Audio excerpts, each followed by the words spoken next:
Okay class, आज का हमारा टॉपिक जो है ये भी, क्योंकि अभी मैंने आपको बताया कि फ्लूइड की ही हम प्रॉपर्टीज़ के बारे में पढ़ रहे हैं, तो आज भी हम इसकी कुछ, कल हमने कंटिन्यूटी वाली प्रॉपर्टीज़ पढ़ी थी कि अगर एरिया और वेलोसिटी को देखा जाए, जब भी कोई फ्लूइड फ्लो करता है तो उसके एरिया और वेलोसिटी के प्रोडक्ट को देखा जाए तो वो किसी भी पॉइंट पे कांस्टेंट होता है। ये हमें इक्वेशन ऑफ कंटिन्यूटी बताती है और ये हर फ्लूइड के लिए ऐसे ही कांस्टेंट रहता है। ठीक है, एक लॉ आ गया। ठीक है, आज भी उसी किस्म का ही एक लॉ है, यूनिवर्सल लॉ फ्लूइड के बारे में है कि जब भी कोई फ्लूइड किसी पाइप में से, किसी हॉज में से, इवन अनइक्वल, आप देखिए फिगर में देखें कि आप एक वाटर पाइप है जिसमें से फ्लूइड को गुजारेंगे।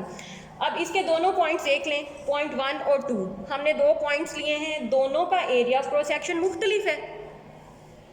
क्लियर हो गई ना बात कि सेम एक तरह का पाइप नहीं है, बल्कि एरिया ऑफ क्रॉस सेक्शन दोनों का मुख्तलिफ है। हम कैलकुलेट करेंगे पॉइंट 1 पे भी प्रेशर या वर्क, प्रेशर, फोर्स और वर्क कैलकुलेट करेंगे, जो कि यहाँ पे फ्लूइड के फ्लो की वजह से जो प्रेशर यहाँ पे बन रहा होगा इस पॉइंट 1 पे और पॉइंट 2 पे कैलकुलेट करेंगे। दोनों पॉइंट पे अलग अलग कैलकुलेट करके उसके बाद हम चेक करेंगे कि इनमें क्या फ़र्क है। कोई फ़र्क पड़ता है कि अगर हम शेप चेंज कर दें पाइप की, या दोनों पाइप, अगर पाइप की या जिस भी मीडियम में से फ्लूइड फ्लो कर रहा है उसकी शेप चेंज कर दें, तो क्या फिर उसके साथ ही physical quantities like forces change होंगी, प्रेशर चेंज होगा, तो क्या इसका फ्लूइड की मोशन पे कुछ असर पड़ रहा है, और अगर पड़ रहा है तो क्या असर पड़ रहा है। ये हम एक लॉ आज बनाएंगे और जो इक्वेशन कैलकुलेट करेंगे उसको बर्नौलीज़ इक्वेशन इस वजह से कहते हैं क्योंकि ये बर्नौली ने ही डिराइव की थी और उसी ने ही एक्सपेरिमेंट करके तो इस इक्वेशन को निकाला था, उसने हमें एक बाकायदा रिजल्ट दिया था। वो रिजल्ट आज हम कैलकुलेट करेंगे कि किसी भी पॉइंट, आप कोई भी पॉइंट ले लें, during the course of motion of a fluid, the sum of pressure, जहाँ भी हम जो प्रेशर लेंगे, the sum of pressure, kinetic energy of the fluid and potential energy of the fluid, किसी भी पॉइंट पे ले लें, 1 पे ले लें, 2 पे ले लें, दरमियानी किसी भी पॉइंट में भी ले सकते हैं, ये आपके अपने ऊपर है। ठीक है, तो ये सब जो 3 क्वांटिटीज़ हैं, pressure of the fluid plus kinetic energy of the fluid plus potential energy of the fluid at any point during the course of motion of the fluid will remain constant। आप किसी भी point का consider कर लें, ये आज हम proof करेंगे।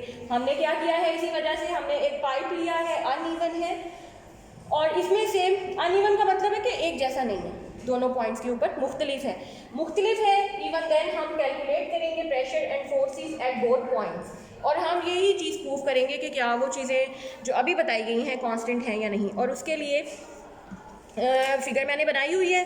अब मैं दोबारा बता दूं कि जो फ्लूइड हम कंसीडर करने वाले हैं वो एक तो होमोजीनियस है, इनकॉम्प्रेसिबल है, मतलब उसकी density through out the same है, और पार्टिकल्स के दरमियान नॉन विस्कस है, का मतलब है कि आपस में पार्टिकल्स के दरमियान कोई फोर्स नहीं लग रही और स्टेडी फ्लो में मूव कर रहा है। तो ऐसा पाइप, लेट्स कंसीडर कि इस पाइप में से ऐसा फ्लूइड मूव कर रहा है जो इनकॉम्प्रेसिबल है, डेंसिटी उसकी सेम है, और for some time interval, let's suppose T के लिए वो मूव कर रहा है इस वाटर पाइप या वाटर होल में से।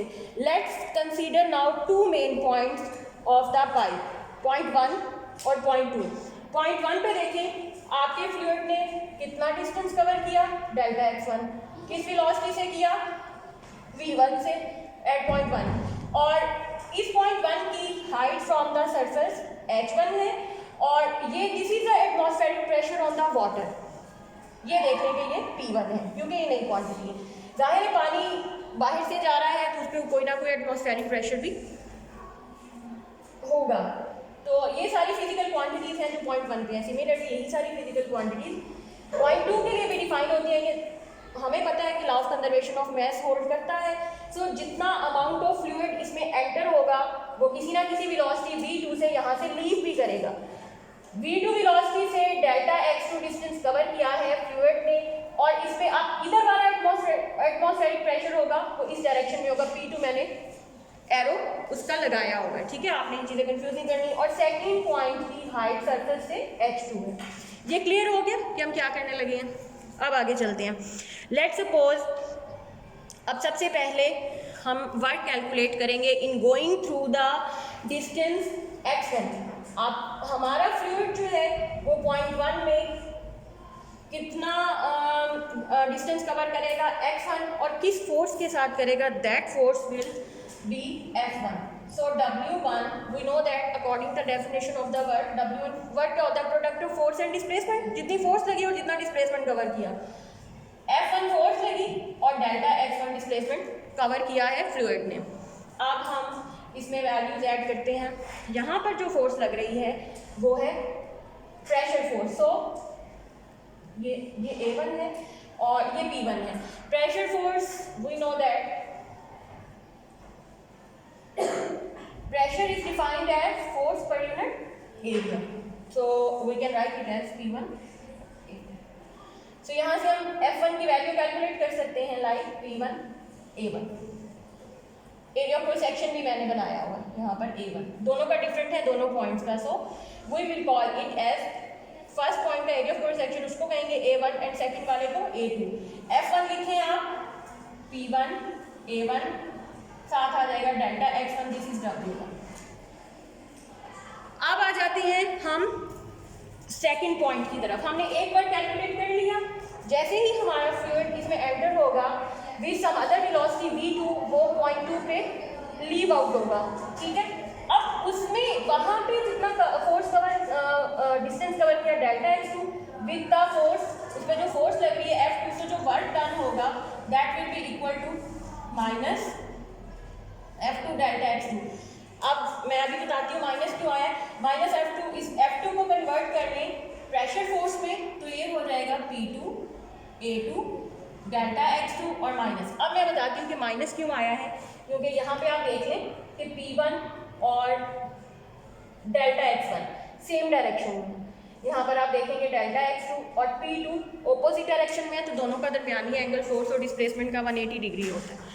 और 180 डिग्री में हमने पहले भी कैलकुलेट किया था कि वर्क डन कितना होता है, नेगेटिव। जब फोर्स और डिस्प्लेसमेंट ऑपोजिट डायरेक्शन में लगते हैं तो वर्क डन नेगेटिव होता है। ये हमने वर्क डन वाले चैप्टर में निकाला भी था, प्रूफ भी किया था, ठीक है। ये आ गई second amount of work W। Okay, अब हमें टोटल वर्क चाहिए दोनों पॉइंट्स के ऊपर जितना हुआ है पूरे कोर्स ऑफ मोशन में जो वर्क हुआ, let's call it W1 plus W2 and this will be W P1 A1 delta X1 minus P2 A2 delta X2। Okay, अब मैं इसमें से जो चीज़ें कॉमन निकलती हैं उनको कॉमन कर लें और डेल्टा X1 को मैं लिख सकती हूँ in another form. F is equal to VT के बारे में हमें पता ही है, न्यूटन का जो फर्स्ट लॉ ऑफ मोशन है, F is equal to VT, delta X1 is equal to V1 और इंटू T। तो मैं यहाँ पे पुट करती हूँ P1 A1 V1 cross T minus P2 A2 V2 cross T। अब T कॉमन निकलेगा और तो कुछ भी नहीं होगा, T कॉमन आएगा। तो इसको मैं यूँ लिख सकती हूँ कि फर्दर इसको मज़ीद सिंप्लीफाई कर सकते हैं। We know that from the equation of continuity, we know that कल हमने क्या प्रूव किया था, A1 V1 equals to A2 V2, कल ही प्रूव किया है, ठीक है। तो इसका मतलब है ये A1 V1 और ये A2 V2 ये भी आपस में बराबर है। अब ये सब कुछ लेट कॉल इट, इसको मैं P1 माइनस P2 को तो ऐसे लिख लेती हूँ, A1 P1 को A B लिख देती हूँ, इधर भी A2 V2 को A B लिख देती हूँ, बराबर है ना। तो 1 और 2 का जो ना भी लिखें तो उधर आ जाएगा, इधर आ जाएगा A B T। अब ये याद रखना है आपने कि ये A और B area of cross section और वेलोसिटी है, दोनों पॉइंट्स पे क्योंकि सेम है तो मैंने सबस्क्रिप्ट हटा दिए। अब आपने क्या करना है कि अब हमें पता है कि ये A B T कांस्टेंट है क्वांटिटी, बट ये किसके बराबर है, यहाँ पे मैं लिख देती हूँ कि ये वॉल्यूम फ्लो रेट के बराबर थी, वॉल्यूम पर सेकंड की। कल ही हमने ये पढ़ा था कि ये प्रोडक्ट कांस्टेंट है और बट किस कांस्टेंट के बराबर है? वॉल्यूम पर यूनिट टाइम के। तो अब मैं ए वी को लिख सकती हूँ यहीं पे हटा के, वॉल्यूम पर यूनिट टाइम। अब टी से टी कैंसिल, तो ये आ जाएगा P1 माइनस P2 और साथ ये वॉल्यूम। ये मैंने इसलिए लिखा है ताकि आप इसको रियलाइज कर लें कि ये वेलोसिटी नहीं है, वॉल्यूम है, इसलिए मैंने V को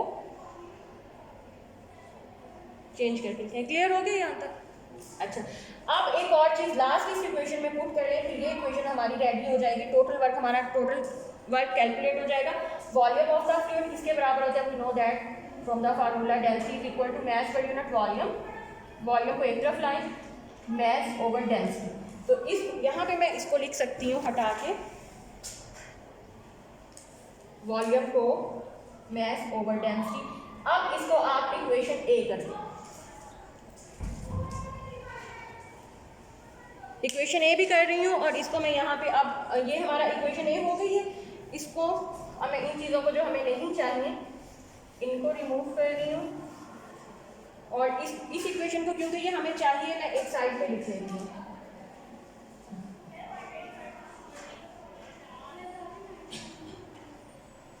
ये हो गई इक्वेशन ए। टोटल वर्क कैलकुलेट कर लिया हमने in moving the fluid from point 1 two point 2। अच्छा, अब इसको मैं हटाती हूँ। अब हम नेक्स्ट पॉइंट की तरफ चलते हैं कि अब जो टोटल ये जो वर्क डन हुआ है according to law of conservation of energy, ये कहाँ कहाँ जाके यूटिलाइज होगा? एक तो this work will be utilized in changing the potential energy. इस पॉइंट के ऊपर क्या होगा? क्योंकि ज़्यादा पोटेंशियल एनर्जी है इस हाइट की वजह से, ठीक है। तो जो वर्क डन हुआ है टोटल है किसके बराबर होगा? Change in the potential energy plus change in the kinetic energy of the fluid. Potential energy कम हो रही है तो काइनेटिक एनर्जी ज़्यादा हो रही होगी, लेकिन बट ओवरऑल वर्क जो है वो सेम और कांस्टेंट रहेगा। अब हम इस वर्क को कैलकुलेट करते हैं जिसने पोटेंशियल एनर्जी को काइनेटिक एनर्जी में कन्वर्ट किया है।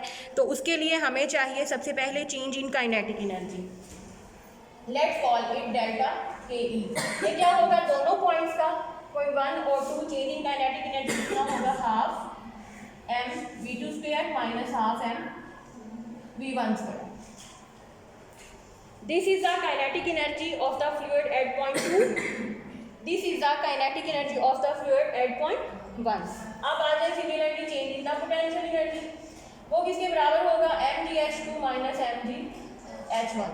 ये भी हमें पता है from the formula already. We know that change in the potential energy due to different height will be mgh2 minus mgh1।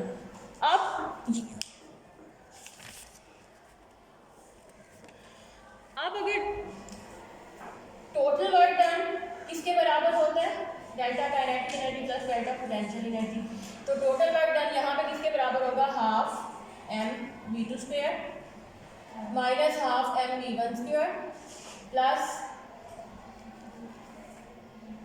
mgh2 minus mgh1। इसको कह दें इक्वेशन बी। आप देखें कि इक्वेशन ए और बी कि लेफ्ट साइड दोनों की सेम है, तो राइट को हम इक्वेट कर सकते हैं। इन दोनों इक्वेशन को इक्वेट करें, ए और बी को। ये भी W के बराबर है, ये भी W के बराबर है, इसका मतलब ये आपस में बराबर है। So we can write it as P1 minus P2 m over rho equals to half m v2 square minus half m v1 square plus mgh2 minus mgh1। More conveniently we can write it as, in quantities को 1 वाली quantity सारों को एक तरफ कर लें, 2.2 वाली quantities को दूसरी तरफ ले जाएं। ये 1 वाली क्वांटिटी है P1, ये इधर ही रहेगी और इसके साथ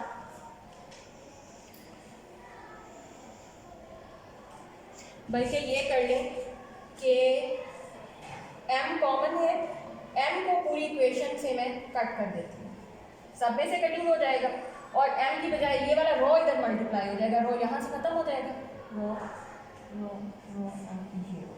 अब मैं इसको कर सकती हूँ, ये P1 1 वाला ये plus half rho V1 square, ये प्लस रो GH1। अब ये माइनस P2 है, यहाँ जाके हो जाएगा प्लस P2 और ये plus half rho V2 square plus रो GH2। आप ये देखें ये क्या बना है, गौर से सुन लें, लास्ट पॉइंट है कि the sum of the pressure, kinetic energy, potential energy at point 1 equals to the sum of the atmospheric pressure plus kinetic energy plus potential energy at point 2, दोनों बराबर है। इसका मतलब, अच्छा इसका मतलब ये हुआ दरमियान में भी कोई और पॉइंट कंसीडर करके उन पे भी जब इन क्वांटिटीज का सम लेंगे तो आपस में बराबर होगा। This equation is called Bernoulli's equation.